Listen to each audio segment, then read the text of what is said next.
Olá pessoal, tudo bem? Eu sou o Juliano Godoy e você está no Imigrantes, o podcast do empreendedor brasileiro no exterior. Sejam muito bem-vindos.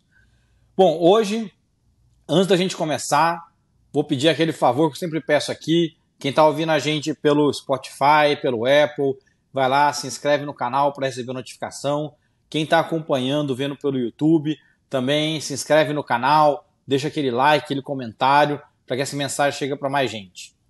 Bom, o episódio de hoje, super interessante. Nós vamos falar sobre um tema que está sempre na moda. Não interessa a época do ano, o dia, esse está sempre na moda. Mas também é um tema muito tabu. Nós vamos falar de dinheiro, vamos falar de investimento, vamos falar da sua vida financeira aqui nos Estados Unidos. E aí, como esse é um tema super complexo, eu trouxe um convidado que é expert nesse assunto. Nosso convidado de hoje é o Abel Fiorotti. O Abel já está há um bom tempo aqui nos Estados Unidos, tem uma experiência profunda em contabilidade, finanças corporativas, impostos, modelagem financeira, etc. E hoje ele atua como advisor em finanças corporativas, em contabilidade aqui nos Estados Unidos. Além disso, o Abel é o host do Podcast Management. Então, se você também não conhece Podcast Management, vai lá no Spotify, vai no YouTube também, vê esse podcast, que é super bacana, é um conteúdo bem complementar ao que a gente traz aqui no Imigrantes. Bom, bora começar esse papo? Abel, tudo bem? Prazer ter você com a gente no podcast. Prazer todo meu, Juliano, satisfação. Fico honrado, desde já agradeço aí pelo convite, por estar participando com vocês aqui desse projeto super interessante, que é o podcast Imigrantes, hein? Gostei, é isso aí. Muito bacana, Imigrantes. Legal, à disposição. Obrigado. Abel, antes da gente começar, eu sempre peço para o convidado se apresentar, contar como você chegou até aqui, qual que é a sua história de imigrante. Vamos lá, tem uma historinha aí para contar. Eu sempre tive uma relação com os Estados Unidos desde jovem, né? Uhum. A primeira vez que eu tive os Estados Unidos foi em 1992, eu tinha 13 anos. E eu vim fazer um intercâmbio cultural, na época pelo IAGES International, que é uma escola de inglês lá no Brasil muito famosa.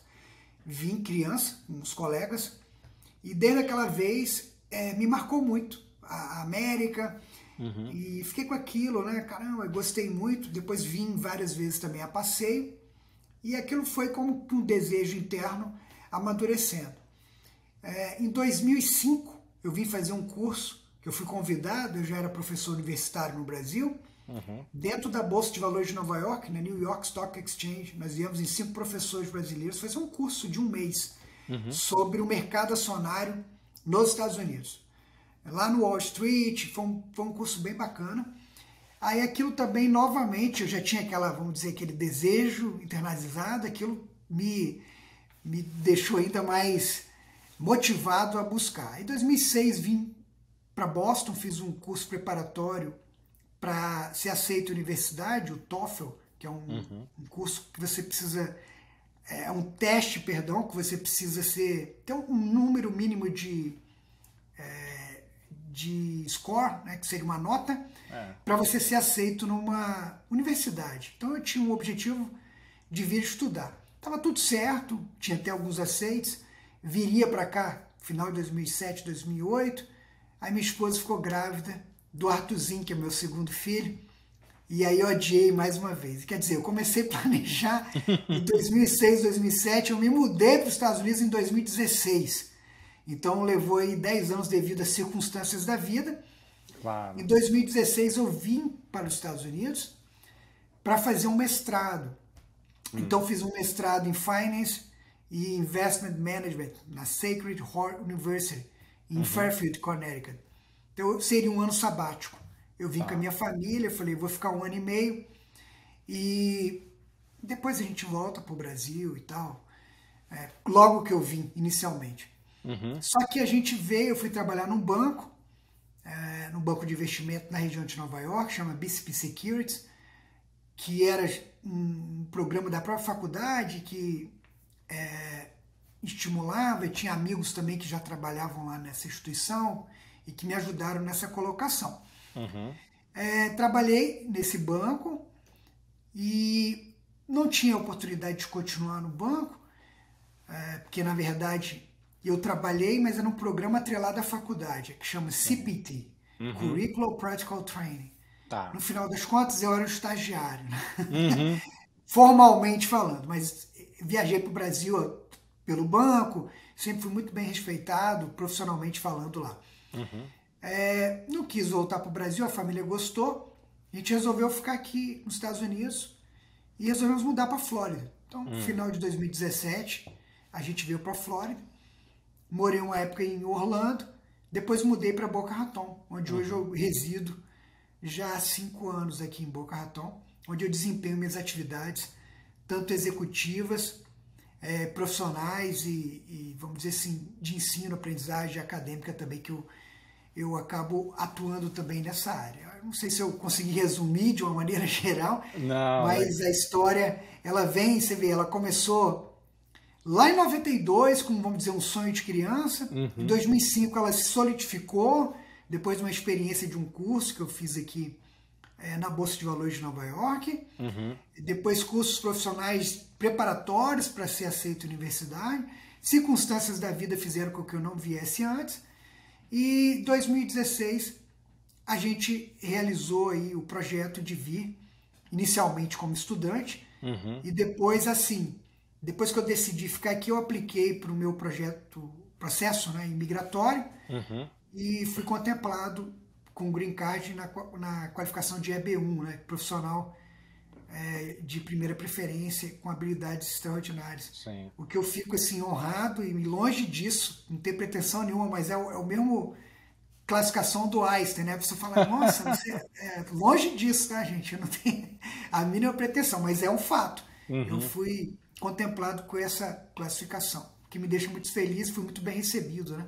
Na Legal. América, hoje não sou um cidadão americano ainda, mas em breve a gente vai ter como objetivo também aplicarmos para Tá nos a planos também. naturalização, e isso está nos planos também. Legal. Não, bacana. Deixa eu te perguntar uma coisa. Nessa primeira vez que você, né, teve essa vontade de vir aí antes do nascimento do seu filho, etc. Aí, daquele momento até a sua vinda definitiva foram 8 anos, é isso? 8 anos. Eu E virei aqui. aí, durante esse tempo, como é que você estava convencendo a esposa, tal, ou ela do dia um estava 100% on board, fala, não, quando der certo a gente vai, né? Porque geralmente, assim, os dois tinham, deixa eu talvez melhorar a pergunta, né? Era um sonho dos dois ou era um sonho do Abel que você teve que convencê-la a sonhar junto? Ótima pergunta. Sempre foi um sonho individual meu, mas ela sempre me apoiou.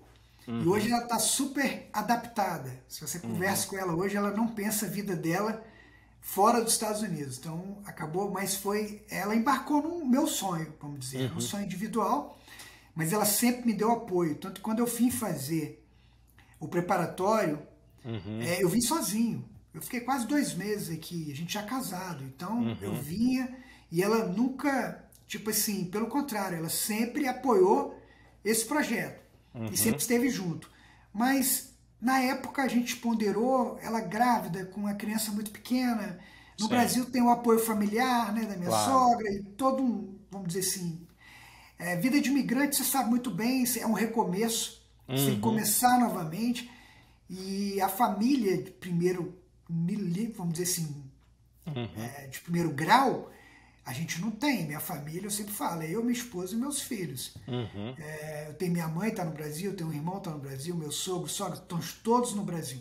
Então acaba, você com muito pequeno, acaba sendo complicado. Quando a gente veio, depois, o Arthur já estava com 7 anos e o Alberto com 15 anos. Hoje o Alberto tem 22, né? Já faz faculdade aqui em Boca mesmo, estuda contabilidade na FAU, que é a Florida Atlantic University, aqui em Boca Raton. E o Arthurzinho faz a Middle School e vai fazer faculdade, enfim, não sei se ele decidiu ainda, mas muito em breve, que ele vai para o high school ainda, né? E depois Sim, ele vai decidir. legal. E como é que então foi a mudança de Connecticut para Flórida? Por que vocês escolheram a Flórida depois que acabou, né, o estágio do banco? Né, por que não nenhum dos outros 49 estados? Então, por a gente já ter amigos aqui, né? Eu vim em meados de 2017, a gente veio visitar amigos aqui na região de Boca Raton. E o clima, Uhum. Enfim, é muito fácil para um brasileiro adaptar-se aqui na Flórida, né? Uhum. É muito fácil. Tem praia, o clima é muito parecido, tem uma comunidade brasileira expressiva e dinâmica. A gente tem praticamente tem um grupo, eu sou flamenguista, entendeu? Então tem um grupo dos flamenguistas aqui para assistir o jogo, tem a praia, tem Va- então Vamos ver se isso aí vai influenciar na audiência do podcast, hein? Então, tomara, foi a maior torcida, né, do Brasil. Então, é, foi uma decisão, eu falei, por uhum. adaptação, por vários fatores. E na época é engraçado essa pergunta sua. Poderia ter escolhido outro estado, mas a gente veio para Uhum. Flórida, não tinha nada aqui, Juliano, assim. Uhum. Eu não tinha emprego, eu não tinha nada. Eu cheguei na Flórida e abri uma empresa de consultoria na época. Uhum. Ainda em Orlando, eu morava em Celebration, que é uma cidade Sei. na região de Orlando, ali pertinho da Disney. Uhum. Quando eu vim de Connecticut para Flórida, eu aluguei uma casa em Celebration, mas a questão profissional me trouxe para o sul da Flórida. Porque Uhum. todos os clientes que eu consegui era daqui. Então, um Sei. cliente que eu sempre fiz advisory, business valuation, business plan, Uhum. nessa parte de corporate finance, e um desses clientes, que era uma indústria do ramo de suplementos alimentares, eu fiz um trabalho de business valuation e fui convidado para assumir a posição como diretor financeiro. Uhum. Aí foi uma job offer que me trouxe aqui para Boca. Entendi. Aí eu vim para cá através de uma oportunidade profissional naquela época. Aí Uhum. eu vim, trabalhei nessa empresa um ano e pouco, depois tive uma experiência no mercado financeiro e vim para essa área de contabilidade, declaração de impostos, fui diretor de advisors também, trabalhei como controller em multinacionais e hoje eu estou com minha própria empresa, né, que chama Strong Advisors, Uhum. que é um projeto de ajudar e apoiar pequenos empresários aqui nos Estados Unidos. Hoje eu tenho, naturalmente, né, por ser brasileiro, por conhecer mais a cultura, eu tenho uma clientela, vamos dizer assim, predominantemente de Uhum. brasileiros, não vou dizer nem brasileiros, falantes de língua portuguesa, Uhum. mas temos clientes também holandeses, alemães, americanos e Uhum. hispanos também que a gente atende, atuando e ajudando small business owners, né, que são pequenos empresários aqui nos Estados Unidos, a se organizarem, a Uhum. tomarem melhores decisões para crescer o seu negócio, levar para um próximo level. Porque Ah. além de eu ter a empresa de assessoria e consultoria empresarial, eu também faço um trabalho educacional. Uhum. No Brasil, eu fui professor de 14 instituições de ensino superior, Uhum. eu fui professor do IBMEC, eu fui professor do FGV Management, da Estácio de Sá, do Grupo Pitágoras, enfim, foram 14 instituições de ensino superior durante mais de 15 anos. Uhum. E que também me ajudou no meu processo, né, imigratório aqui, todo Claro. esse background ajudou. E aí eu comecei há 3 anos a desenvolver cursos online para Uhum. ajudar as pessoas na parte de bookkeeping. Eu tenho um site, se puder divulgar, né, o Claro. Abel Fiorotti, abelfiorotti.com. Uhum. Lá tem a lista de treinamentos gerenciais e profissionais Uhum. que a gente faz mentoria, ajuda várias pessoas. Hoje os Ah. cursos são em português, porque eu atuo nichado, né? Claro. Eu atuo Uhum. mas a gente tem projetos para também estar desenvolvendo treinamentos em espanhol. O Uhum. problema é que eu ainda não sou fluente em espanhol, mas estou trabalhando forte aqui. Uhum. E em inglês, eu tenho algum material, mas por questão estratégica, eu tenho que avaliar um pouco mais, porque em inglês tem muita, vamos dizer assim, do posição estratégica já tem muito mais pessoas Claro. Tem mais desenvolvendo. concorrência. Uhum.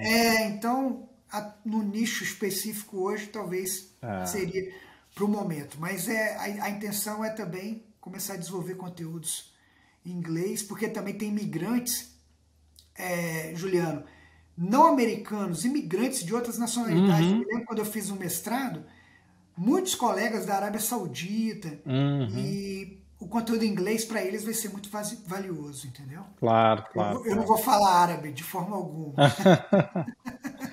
entendeu? Então, não que eu poderia, mas é questão de tempo e dedicação, né, para Sim, aprender sim, sim, a falar o claro. árabe. Então, o conteúdo em inglês, de repente, também pode ser uma oportunidade. Eu escrevi um livro Hum, que chama-se Money, Planejamento Financeiro para o Imigrante. Eu lancei em 2020. É aham, um livro que já tem várias, milhares de cópias já entre vendidos e distribuídos, né? Porque cada uhum, um eu mando um livro e tem sei, bastante livro que eu distribuí, uhum, que foi um livro que resultou de 2 anos de compilação. hum, Eu fiz pesquisas, mesmo sendo um professor, no Brasil atuei também como consultor financeiro, tive experiência também executiva no Brasil, como uhum, diretor e gerente financeiro de empresas. Eu vim para cá e vi algumas diferenças. Eu falei, caramba, hum, crédito, comprar ou alugar. Então eu falei, vou compilar tudo como funciona, legal, que é até o que eu estudei isso no meu uhum, mestrado, e coloquei numa obra. uhum. Entendeu? Coloquei numa obra. Depois você me passa o seu endereço que eu vou te mandar um exemplar autografado para Ó, você ler e me te passar agradeço. me manda o E seu a endereço que eu vou gente, te mandar legal, e a gente uma coloca o link cópia. também. Não, te agradeço. A gente coloca o link também na descrição do episódio, pro pessoal, enfim, quem quiser achar o Tá, livro, comprar, etc., onde tiver disponível, a gente coloca também. tá, obrigado. Tá disponível na Amazon, né? Ele tem a Uhum, versão no e-book, que você pode ler tá, no Kindle da própria Amazon, né? No leitor, uhum, e tem a versão também impressa, que você impresso. compra, a Amazon imprime e entrega com 2 dias para quem está Uhum, nos Estados Unidos, mas no Brasil também. uhum, Na França, na Inglaterra, uhum. teve brasileiros na Europa que já compraram, me falaram. Então, a Amazon tem essa, vamos dizer assim, essa rede É, de gráficas, né, que eles uhum. conseguem imprimir e entregar numa agilidade fantástica. Então, hoje Me, o me meu di- livro. Desculpa, continua. Não, não, eu falei, hoje o meu livro está tá exclusivamente disponível na Amazon. Até quando Tá. eu preciso de livro, eu peço na Amazon, entendeu? Quando eu preciso, eu peço na Amazon. Você tem Diz ideia. o título pra gente de novo, Abel. Money. Money. Money, Planejamento Financeiro para Imigrantes. Tá. O nome do livro. Eu escrevi em 2000, foi lançado em 2020, foi um trabalho de 2 anos de pesquisa, entendeu, Juliano? Dois Sei. anos pesquisando e compilando conteúdos relacionados ao mercado, ao planejamento financeiro para o imigrante. Então eu falo a É, realidade do que eu vivenciei. Então eu conto vários passagens no livro do que eu vivi, entendeu? sim. Dores que eu tive, problemas, mesmo sendo profissional da área financeira, o que, que Uhum. eu tive aqui e eu É, relato no livro. Então, é. e eu fiquei E- muito satisfeito porque teve pessoas que tiveram acesso, que leram o livro, estão aqui há 20 anos, 25, eu falo, uhum. caramba, Abel, se eu tivesse esse livro Não no sabia, né? início, É. teria me ajudado. Então, Talvez então eu vou pegar um gancho nessa sua história do livro aqui, ver se consigo puxar uns dois ou três exemplos então, né?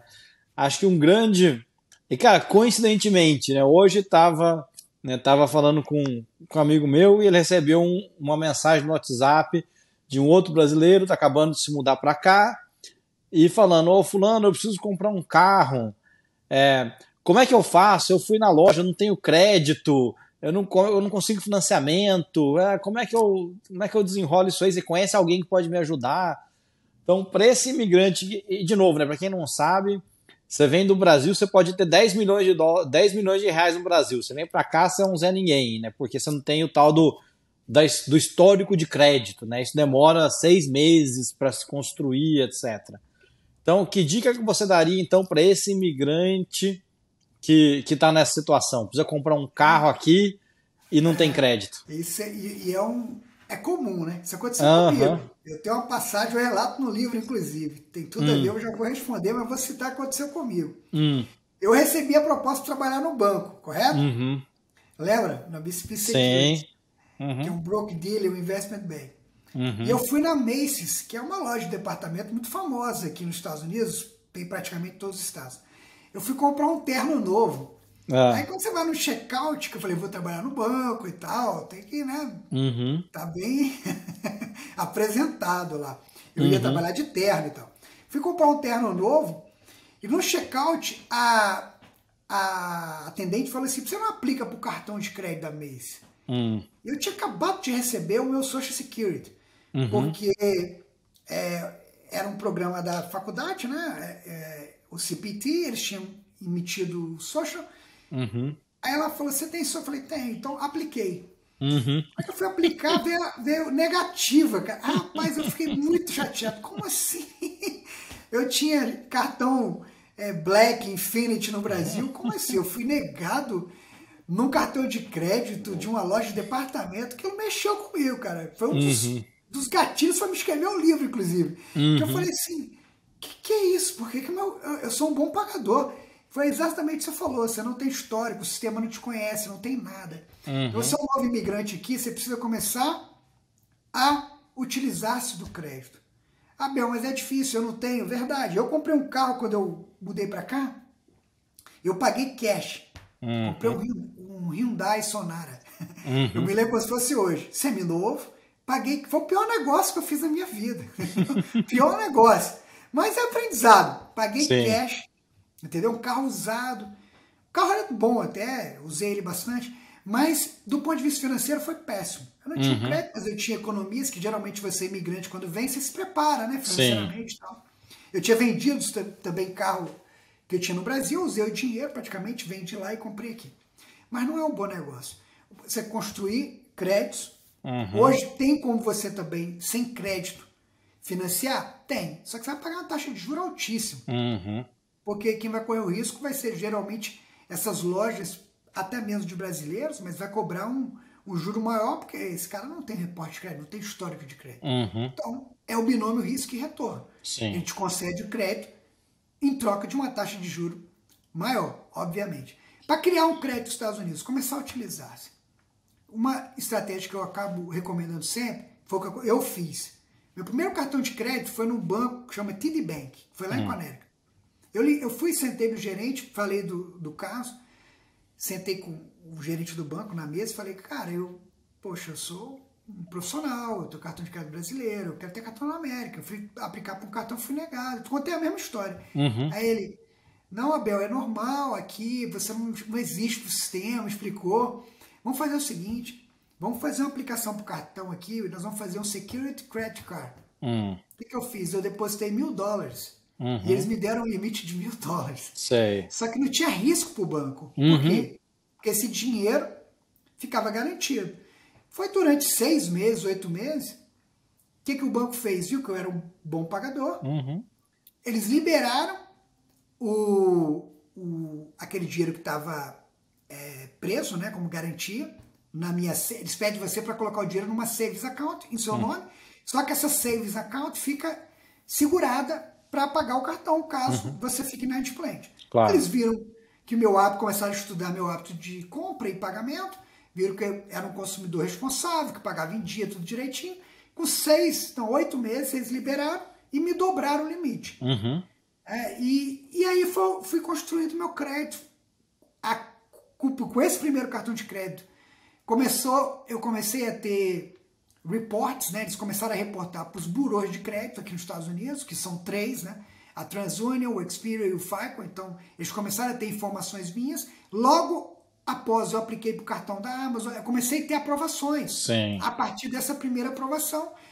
E aí eu fui criando uma história de crédito. Hoje eu tenho limites bem grandes, vários cartões. Hoje eu não só sou aprovado, como eu recebo solicitações todo mês. É isso que eu ia falar. E todo dia chega na caixa de correio uma oferta de cartão de crédito, né? Isso, então. Então, para quem está começando, parece estranho, mas a partir do momento que eles criam confiança, vai tudo ficando mais fácil. Então, para mim, funcionou. Esse cartão de crédito segurado, foi um início para mim, foi meio que o começo, né? Kick-off para mim começar minha vida e minha jornada de construção de crédito. Isso foi em 2017, começo de 2017, janeiro. Mudou muito, né, Juliano? Nós estamos em 2023. Hoje tem outras estratégias que você consegue até mais rápido fazer isso, o mercado evoluiu. O que dá para fazer, época, por exemplo? O Bank of America, por exemplo, hoje, se você começar a ter movimentação dentro do Bank of America, pelo saldo médio movimentado, eles vão te dar um cartão de crédito. Hoje, quem tem ITIN number, né, que é um número que aqui é uma realidade dos imigrantes, sabe que muitos não são legais nesse país, mas hoje constrói crédito com ITIN number, que na época não era. Hoje, o mercado vai se atualizando e é uma realidade. Pô. Nós temos uma realidade de muitos brasileiros aqui que são indocumentados, mas que faturam milhões de dólares, empregam vários profissionais. Eu conheço vários nessa situação. Que não é bom, ninguém vai querer expor isso, né? Nem é de bom tom expor status migratório, principalmente quando não tem a documentação. Mas é uma realidade desse país, não só se tratando de brasileiro, como de imigrantes de um modo geral. E que eu considero até unfair em alguns casos. Eu considero injusto, porque as pessoas contribuem para o país e, enfim, mas é um tema polêmico, né? Sim, sim. Não convém, é um tema polêmico que mexe muito do ponto de vista político, do ponto de vista, sei lá, tem vários aspectos da sociedade americana. Então, mas é uma realidade. E hoje não, hoje os bancos já entenderam a pujança dos imigrantes aqui nesse país. E hoje você constrói crédito com o Bank of America mesmo, ele vai te aprovar. Se você tem um movimento, ele vê que você tem um movimento, você tem ali, gira um dinheiro significante, você faz um cash flow. Pelo cash flow, eles vão conseguir aprovar um cartão de crédito para você e muitas vezes nem precisa ser garantido. Já aprova um cartão já de crédito mesmo de cara. Eu já tenho visto clientes, né, alunos também, que têm conseguido isso. Na minha época foi esse o caminho que foi sugerido pelo gerente lá da agência do TD Bank, lá de Fairfield, Connecticut, que eu ouvi a recomendação dele, comecei minha jornada e deu certo. E foi o que, inclusive, eu relato no livro. Tá? Depois dali eu comecei realmente a ter muitas aprovações, aumentar o limite, e sempre usando de maneira responsável, né, Juliano? Que não é só pagar em dia. É pagar em dia, é não usar todo o limite, é usar menos de 30%. Tem uma série de dicas que você tem que... comportamentos, né, e decisões que você tem que fazer para que o seu crédito consiga crescer, para que você consiga crescer o crédito de maneira eficiente, até mesmo rápida. Eu me lembro que pessoas aqui de muito tempo falavam, nossa, mas você já tem um crédito acima de 800, eu não tinha, sei lá, 2 anos, 3 que eu estava aqui, e rápido eu estava... Aí eu falei, não, eu li, eu entendi o algoritmo, entendi as regras, vamos dizer, do jogo, e estou simplesmente seguindo as regras. E aí vem o resultado. Agora não adianta, porque é diferente. No Brasil a pessoa tem um limite. No Brasil é só pagar em dia. Então o cara pode usar o limite todo. Pagou a fatura no dia? Nos Estados Unidos não funciona assim. Você tem um limite de 100 mil dólares. Se você usa todo mês o limite, mesmo que você pague em dia, seu crédito, a sua nota de crédito não vai aumentar. Porque não é só pagar em dia. Pagar em dia tem um peso de 35% no algoritmo. São pesos, tá? São 35%, aí depois 30%, aí tem tempo de crédito, tem uma fórmula onde são levados vários requisitos e aí é feito um cálculo matemático para atribuir uma nota de crédito. Acima de 800 é excepcional, de 750 para cima é excelente, é muito bom, né? Um bom crédito, acima de 800 é excelente. E tem uma escala onde que, de acordo que você tem essa nota, você vai ter acesso a menores taxas de juros. Quando você for financiar um carro, quando você for fazer compras, né, financiadas e quando você for fazer um mortgage também para comprar sua casa. E Abel, não sei se você conta isso no livro ou não, mas na sua experiência em lidar com imigrantes e no sistema financeiro aqui, tem algum investimento que você vê que é cilada, que às vezes, assim, por falta de conhecimento, o imigrante acaba fazendo, mas que não é um bom investimento, né? Seja, sei lá, aqui vende, cara, 800 tipos de life insurance, né? 800 tipos de insurance, e, assim, tirando as coisas mais, talvez, assim, cripto, que é mais, sei lá, arrojado, investimento alternativo, né? Mas assim, de investimento que é vendido aqui tradicionalmente, tem algum que você vê que a gente tem que falar assim, olha, fica de olho nisso aqui, ou fica distante disso? Então, tem que prestar sempre atenção, fazer due diligence, não só de investimentos, de securities ou de propostas mirabolantes, né? Você falou no cripto, existe muita pirâmide na área de criptos, tem que ver, analisar com muito critério o que você está fazendo. Antes de tudo, fazer o due diligence. O que é isso? Uma diligência daquilo que você está investindo. Tem que seguir a regra do Peter Lynch. O que é o Peter Lynch? Foi um dos maiores investidores, né, da Fidelity Investment, que tem mais de 3 trilhões de dólares under management. Nunca invista naquilo que você não conheça. Quer investir em qualquer coisa, no boi gordo, em moeda, em imóveis, em bonds, em ações, doesn't matter. Tem que saber, tem que entender. Vai investir, tem que entender. Vai entender aquele mercado, vai estudar aquele mercado. O maior problema em sucesso e erro, o Juliano, está no desconhecimento. E aí tem também pessoas que compram empresa. Por quê? Já vi muito caso de brasileiro. Compra empresa, compra franquia. Furada. A empresa fecha no vermelho todo mês. Eu faço a contabilidade desse pessoal. Eu ajudo eles na avaliação do negócio.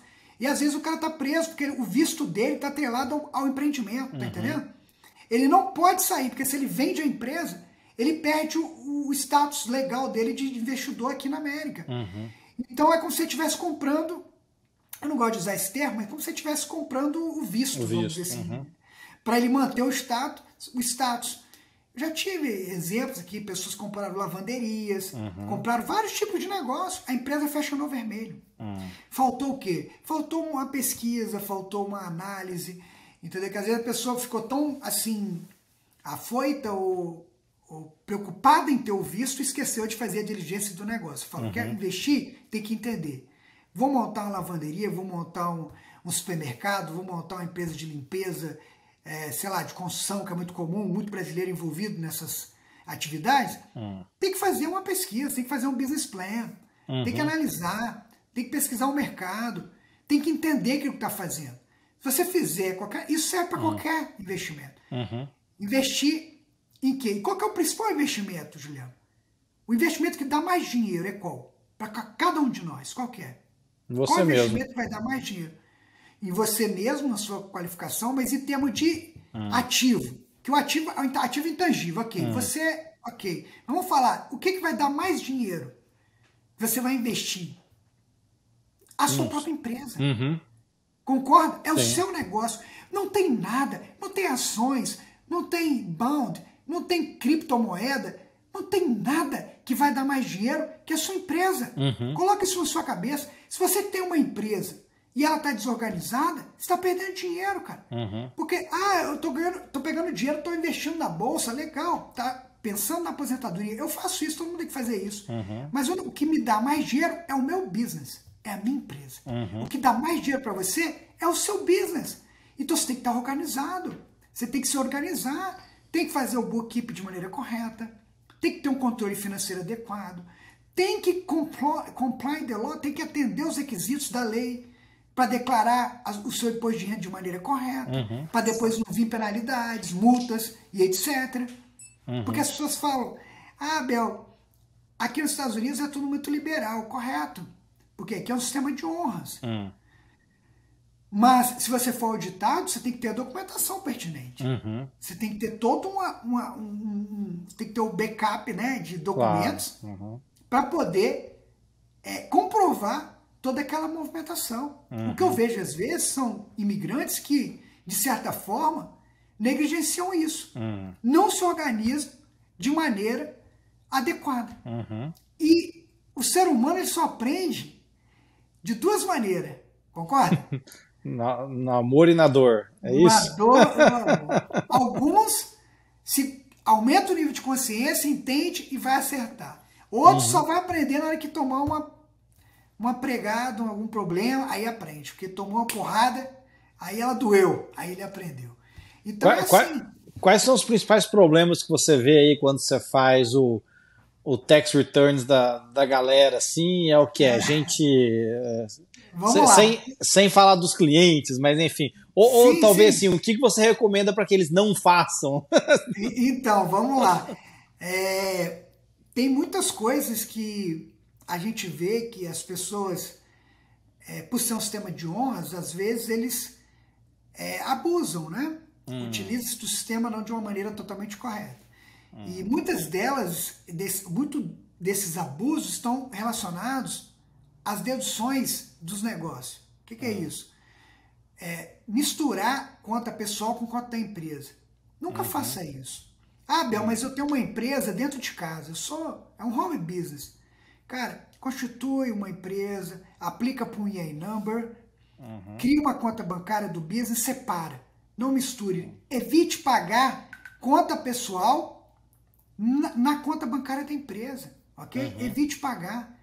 Faz uma retirada, manda o dinheiro para sua conta pessoal e paga suas contas na conta pessoal. Não misture. Porque se você nunca for auditado, ok, mas se o dia que você for auditado, como é que você vai argumentar?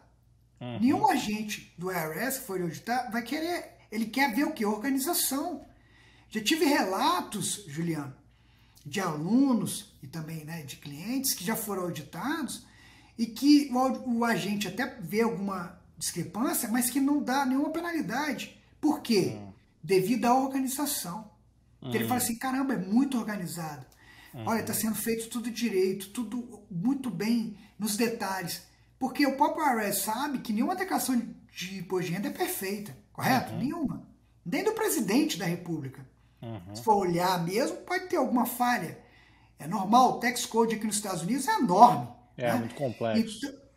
Então, o que eles buscam? Você tem que tentar acertar. Você tem que tentar buscar fazer o certo. Entendeu? Então, então, essa questão da dedução. O que não pode, Juliana, é, por exemplo, o cara reformar a piscina da casa dele e jogar como despesa do negócio, Juliano. Não pode isso, Juliano. Entendeu? O cara reforma a piscina, reforma toda a casa dele e joga como despesa do negócio. Nesse caso... Ninguém faz isso não, que é isso? Será? Pois é. Tomara que não, vamos orientar. Gente, não façam isso. Não façam isso. Não façam isso, tá? Porque aí realmente fica complicado. Como é que você vai defender isso? Entendeu? Fica complicado. Então, basicamente o que a gente sempre orienta, né? Buscar fazer. E o que você ganha fazendo certo? Peace of mind. Tranquilidade de saber que mesmo que você venha a ser auditado, você não vai temer a auditoria, não vai ficar nervoso. Por quê? Porque você está fazendo o certo, está buscando pelo menos fazer o certo. Tem toda uma história que você pode explicar de maneira adequada para o agente. Aí ele fala assim, Abel, mas eu estou aqui, eu costumo ouvir muito isso, Juliano. Eu estou aqui há 15 anos, eu nunca fui auditado. Realmente, um percentual muito pequeno de contribuintes são auditados. Mas o IRS, nesse ano, está contratando 80 mil novos agentes. Tem uma dotação de 80 bilhões de dólares. Então, o número de auditorias vai aumentar. Entendeu? Aí, quando as pessoas recebem carta, recebe a carta, aí vai atrás de querer se organizar, entendeu? Então, a questão não é ser reativo. É ser proativo. É se antecipar. Eu não vou esperar ter um problema para resolver, concorda? Eu vou me antecipar para mim não ter um problema. Eu vou planejar adequadamente para fazer tudo que eu preciso fazer. Uma vez que eu sei, existem regras, está tudo escrito, gente. Está tudo escrito. O que eu adoro aqui nesse país, tudo escrito, você pode fazer tudo online. Você abre uma empresa online, né, você declara seu imposto, você tem informação, tudo. E você não precisa nem contratar, concorda? Você é empresário. Você precisa de contador não, cara. Olha, eu estou falando, eu presto serviço. Mas você não precisa. Se você sabe, se sente confiante, você não pode abrir sua empresa. Você mesmo pode fazer seu tax return. Você pode fazer tudo. Você não é obrigado a contratar um contador. Lógico, nunca menospreze um apoio profissional. Né? Sua empresa cresceu, maior complexidade. Eventualmente você vai precisar. E é importante que você tenha um apoio profissional para ajudar você a evitar cometer erros. Né? Mas se você se sente seguro e você conhece, você mesmo pode fazer. Até registrar sua marca. Você não precisa contratar advogado, não. Você mesmo pode fazer. Documentos legais, você mesmo pode fazer. Usa um template que você pode obter na internet. Ah, Bel, então você está dizendo para não contar com advogados? Não estou dizendo isso. Estou dizendo que os Estados Unidos permite que você faça. Mas, se você for montar, por exemplo, uma sociedade com pessoas do Brasil, com sócios que você não tem muito conhecimento, que alguém que não é do seu círculo familiar ou de amizade de longa data, você deve contratar um advogado para fazer o contrato da sociedade, ok? Nunca entre numa sociedade sem contar. Por que eu digo isso? Porque contratos é uma atribuição específica de advogados. O contador não pode preencher e nem vender contrato. É contra a lei. Contrato é prática legal. Então você precisa ser um advogado registrado, né, para poder elaborar contratos, para aconselhar clientes. Mas eu posso usar um template, Abel, que eu comprei de uma empresa que vende na internet, que tem várias, e eu mesmo preencher? Pode. É um documento legal, válido? É. Mas, como eu disse, se você tem vários sócios muito distintos, eu recomendo que um advogado faça, porque vai te dar maior segurança na sua a operação. Eu já tive sociedades aqui, Juliano. Tive sociedade, já tive dissolução. Todas elas eu usei o advogado tanto para abrir quanto para desfazer a sociedade. Entendeu? Sempre gosto de contratar advogados, porque eles vão revisar. Eu até poderia fazer, mas eu prefiro me dar uma tranquilidade para mim e para outra parte. Entendeu? Então, por isso que eu sempre recomendo utilizar serviços profissionais quando necessário. Se você sente, por exemplo, eu sinto à vontade, eu mesmo vou constituir minha empresa, porque eu sei, eu aprendi. Ok, it's up to you. É sua decisão. Se sim, não, Abel, a declaração de imposto de renda tem umas coisas complexas, eu preciso de um apoio. Então vou contratar um contador. Maravilha, entendeu? O país te proporciona isso. A decisão é sua. É você que vai decidir o como você vai fazer, o como você vai administrar seu negócio. Te dá essa liberdade. Que no Brasil não é assim, né, Juliano? No Brasil você é obrigado. Não tem jeito. Tem jeito, entendeu? E aqui nos Estados Unidos, não. Você tem essa liberalidade que requer também responsabilidades. O sistema é de honra, o sistema liberal, né, ele tem essa liberalidade, mas, por outro lado, requer responsabilidade. Porque se você cometer alguns equívocos, pode se tornar, inclusive, crime federal. Então você tem que tomar muito cuidado, tem que fazer o certo. E tem que ter segurança para fazer o certo. Legal. E, Abel, agora voltando um pouco para a Strong, então, né, que é a empresa que você abriu, está tocando, queria que você dividisse um pouco quais têm sido assim, os seus aprendizados, né? Quais são os desafios de montar uma empresa, iniciar uma empresa. De novo, né, muita gente que você falou, vem para cá, tem esse sonho, e aí acho que erra no planejamento, como você falou, né? Então, no seu negócio, quais são os desafios e aprendizados que você tem encontrado ultimamente? São vários, né? Empreender, eu costumo dizer que o empreendedor ele é um sujeito muito corajoso, né? Eu falando da minha transição, eu era um executivo, eu tinha um pacote de benefícios, tinha 401k, eu tinha plano de saúde pago pela empresa, plano dentário, plano de visão, seguro de vida, reembolso de despesas, tudo você imaginar, telefone, combustível, tudo a empresa pagava para mim. Abdicar disso tudo para iniciar e trabalhar no seu próprio business não é uma decisão tão fácil, tem que ser pensado, tem que ser planejado. Então eu planejei bem, me preparei, fiz um business plan, absolutamente, que é um plano de negócio que eu sempre recomendo. A gente tem que fazer um plano de negócio. No plano de negócio você vai prospectar, na verdade você vai criar cenários, né? Projetar cenários, A, B, C e D, e você antecipadamente já está prevendo o que você vai fazer se acontecer isso, se acontecer aquilo. Quando eu digo isso e aquilo, em termos de demanda mesmo, de faturamento e de nível de despesa, que pode fugir do planejamento. Isso acontece. E o que você vai fazer? Qual que é a sua contingência? Qual que é o seu plano de contingência? Tudo isso eu mapeio, faço um plano, estruturo, e no meu ramo, no caso, busco sempre desenvolver sinergias e parcerias. Por quê? Nesse ramo de advisor, não dá para fazer tudo, entendeu, Juliano? Existe um leque muito grande, existe muita oportunidade também, que são campos de altíssima demanda, porém não dá para fazer tudo. Então eu procuro me cercar de bons parceiros, onde a gente faz sinergias, né, alianças estratégicas para poder ser mais eficiente e prestar um bom serviço para o nosso cliente.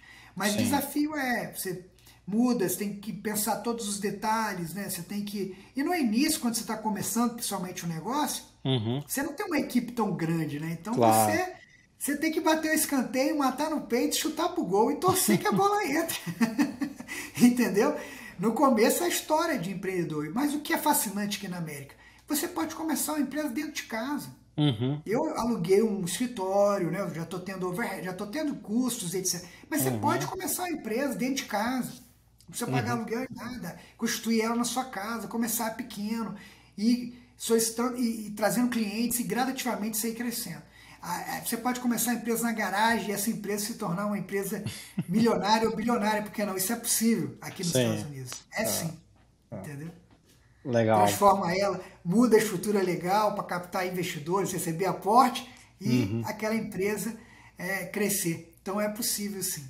Então, e desafios é constante. Isso está atrelado com a missão. Sim. Você tem que saber qual que é a sua missão. A missão, todo empresário ele tem que anunciar a missão para sua empresa. É a razão de existência.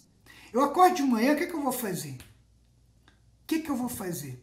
No meu caso, eu acordo de manhã, eu vou prestar o melhor serviço possível para o meu cliente. Quem é meu cliente? São small business owners aqui nos Estados Unidos, que precisam de apoio na parte do controle financeiro, na parte do bookkeeping, na orientação do tax planning, que é o planejamento tributário, entendeu? Numa orientação da tomada de decisão de compra, aquisição, aluguel. Eu vou alugar, eu me deparo com esse tipo de situação dos meus clientes. Eu alugo ou eu compro aqui o ativo? O que eu faço? Faço um lease ou eu faço o financiamento? O que você me recorda? Vamos calcular. É uma decisão racional. O que você quer economizar? Vamos criar uma planilha, vamos colocar todos os elementos e vamos criar um resultado. Nós vamos ter um outcome. Nós vamos ter um resultado e aí eu vou poder te direcionar. Então é um trabalho, entendeu, feito com racionalidade, com planejamento, aquela filosofia dos japoneses, todo o tempo, entre aspas, perdido no planejamento é ganho na implementação. Então, eu poderia definir que eu sou um adepto e eu gosto, eu recomendo e eu utilizo na minha vida, em todas as esferas. Não só na minha empresa, como na minha vida pessoal, familiar, conjugal, os atributos, os conceitos relacionados a planejar. Planejamento. E o que é planejamento, Juliano? Todo mundo fala planejar. Você planeja? Todo mundo fala que planeja, ok. Mas o que é planejamento? Como é que você definiria planejamento? Como é que você definiria? Você definiu onde você quer chegar e quais são os passos para chegar até lá? No processo de planejamento, você tem que definir metas e objetivos, que é onde você quer chegar. Eu tenho uma situação atual, quero chegar na situação futura, que a gente imagina que vai ser uma situação melhor, né? Que é uma meta. Né? Só que onde eu quero chegar é a estrada. Sim. É a estratégia. É a consequência. Planejar e decidir. Minha definição de planejamento. Planejar e decidir antecipadamente. Eu decido hoje aonde eu quero chegar. Para mim chegar lá, eu tenho que ter uma estrada, concorda? Claro. Eu estou na Flórida e quero ir para Nova York. Eu vou traçar uma estratégia. Eu vou de carro, eu vou de trem, eu vou de avião. Eu tenho que avaliar. Eu decidi, eu planejei, vou a Nova York. Eu quero chegar em Nova York. Qual é a estrada? A estrada a gente chama de estratégia. Correto? Então, planejar é decidir. Decidir antecipadamente. Quando você é um gestor, o que você faz? Você toma decisões. Quanto mais você cresce na estrutura hierárquica de uma empresa, mais o que você faz é tomar decisões. Concorda? Sim. O que um CEO de uma empresa faz? Vê os e-mails, vai para uma reunião, depois vai almoçar com alguém de negócio, depois vai para outra reunião. Não é assim?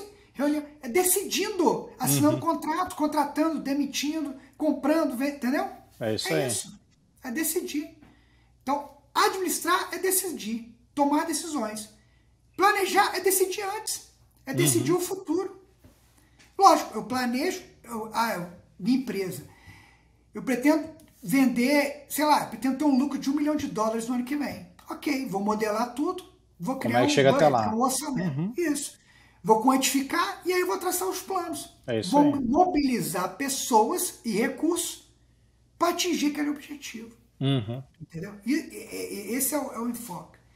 É método, é organização, é tomada de decisão.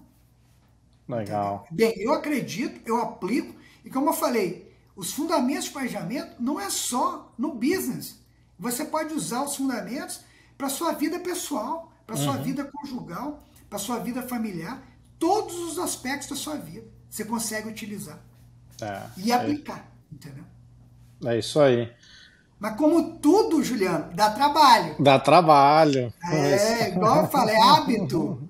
É igual você escovar os dentes, não é? Você não tem que escovar o dente, cortar a unha, tomar banho. Se você não fizer isso, o que acontece? Você vai ficar cheirando mal, né? Então, eu falo da empresa. O empresário é a mesma coisa. Tem que fazer o controle, tem que fazer o bookkeeping, tem que se organizar. Dá trabalho, Abel. Dá, eu sei que dá. Tudo dá trabalho, mas tem que entrar na sua rotina, você tem que organizar seu negócio. Se você não fizer isso, você vai negligenciar e daqui a pouco a sua empresa pode estar cheirando tão bem, entendeu? É a analogia que eu faço. Então você tem que ter essa consciência. Nível de... Porque também, aqui nos Estados Unidos, muito empresário, Juliano, ele deixa para fazer tudo na época dos tax. Ele não faz nada, ele vai pagando o zero, vai recebendo. Aí na hora de declarar, ele manda pro contador tudinho. Esse cara tem um controle da empresa dele? Se vira aí para mim. Declara aí. Ele não tem o controle da empresa, ele não sabe o quanto que ele vendeu, ele não sabe. Ele está ali movimentando, como se fosse o caos, né? Ele tá apagando incêndio. Porque ele não sabe exatamente se ele está ganhando dinheiro, se ele não está. Ele não está gerando informação nenhuma em relação. Aí depois o contador manda para ele a conta, você tem que pagar tanto de tax. Ele, como assim? Por quê? Tá errado. Entendeu? Porque não acompanhou, não tem... Eu tô te pagando pra quê? Tô te pagando pra você fazer com que eu não pague imposto. Pois é, então, esse tipo de situação que com o planejamento você evita. Porque você se antecipa, você já vai, né, criando um nível de consciência, moldando comportamentos para te fazer chegar e executar as ações desejadas para você atingir o resultado, ok? Um resultado positivo. É isso aí. E dá resultado, tá? Você pode pegar grandes exemplos de pessoas, você vê que funciona. Funciona e as pessoas conseguem. Não é um resultado rápido. Porque resultado rápido geralmente não é consistente. É um resultado consistente de longo prazo. Entendeu? Você vai criando solidez e vai conseguindo galgar postos de maneira consistente ao longo do tempo. Entendeu? Legal. Bacana. Abel, tá super legal essa aula de planejamento, de finanças, mas eu quero respeitar teu tempo aqui. Então, tem o meu quadro de rapidinhas, né, que aqui chegando nos finalmente. Vou te fazer 4 perguntinhas, me diz aí a primeira coisa que vem à tua cabeça, tá bom? O que você ainda sente falta do Brasil? Família. Legal. Família, e não a primeiro grau, a minha esposa, mas Claro. primos, tios, irmão, mãe. E, Abel, o que você descobriu aqui? Engraçado, desculpa te... sabe que eu sinto falta? Você me fez essa pergunta, né? Que no Brasil eu era sempre convidado, aniversário não sei de quem, casamento não sei de quem. Eu falo com minha esposa, eu sinto falta disso aqui.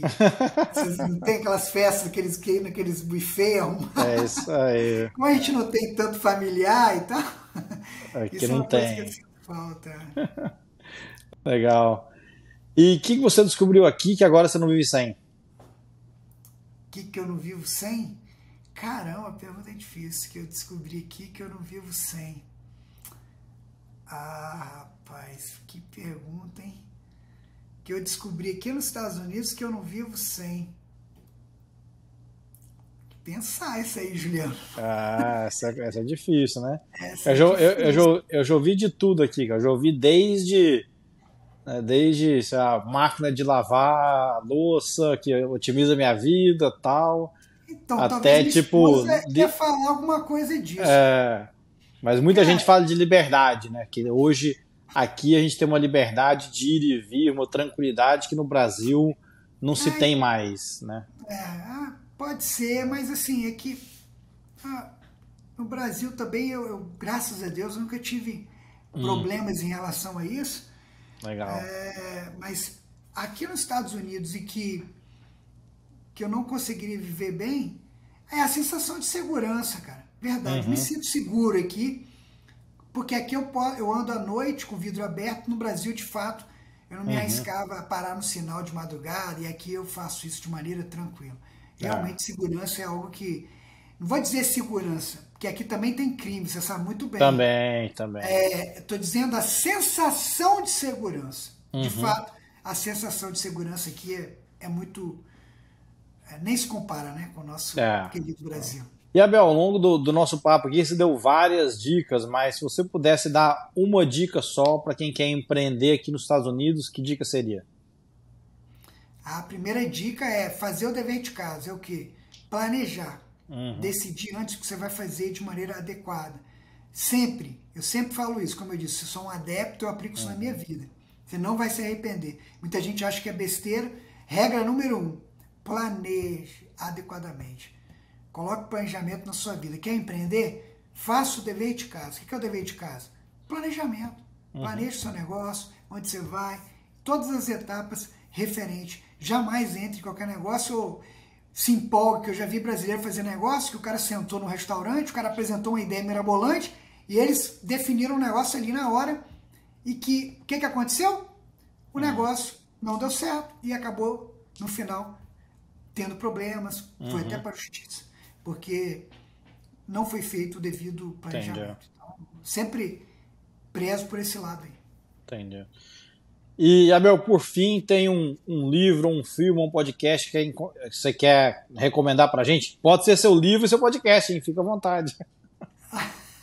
Aproveitando a oportunidade, então, eu recomendo o podcast Management, Administrando Sua Empresa nos Estados Unidos, onde eu convido empresários, né, brasileiros que têm empresas e que têm atingido sucesso aqui nos Estados Unidos, que compartilham suas experiências. E o livro, o meu livro, o Money, Planejamento Financeiro para Imigrantes, está disponível na Amazon. Legal, a gente coloca, que isso, a gente coloca o link para tanto para o seu podcast quanto para o seu livro aqui também. Abel, obrigado, me diverti aqui, aprendi bastante. Onde o pessoal te acha, faz de novo o seu jabá aí, pode deixar o que você quiser, LinkedIn, Instagram, website, telefone, o que você quiser. Obrigado, mais uma vez, honrado aí pelo convite, por estar participando do seu podcast, Juliano.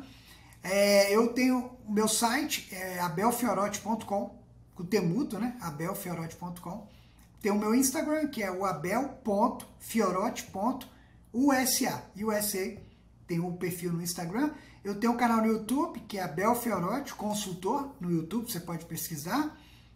Tenho também o Twitter, Abel Fiorotti. Enfim, se você fizer um Google Abel Fiorotti, você vai ver bastante coisa lá a meu respeito. Isso aí, o cara tá em todo lugar, é uma máquina. Mas hoje tem que estar presente, né? Tem que estar multiplataformas. Pelo menos o pessoal do marketing nos orienta dessa forma aí. É isso aí. Legal. Abel, muito obrigado pela sua presença com a gente, obrigado pelo papo. Queria também agradecer a todo mundo que está acompanhando a gente. Eu sempre digo que o tempo é o bem mais importante que a gente tem. Então, o fato de você ter passado esse tempo aqui comigo, com a Abel, me enche de orgulho e de gratidão. Também acompanhe a gente no YouTube, Imigrantes. Meu Instagram é jg.julianogodoy e nosso site é imigrantespodcast.com. Isso aí, gente. Obrigado. Eu fico por aqui. Até a próxima. Tchau.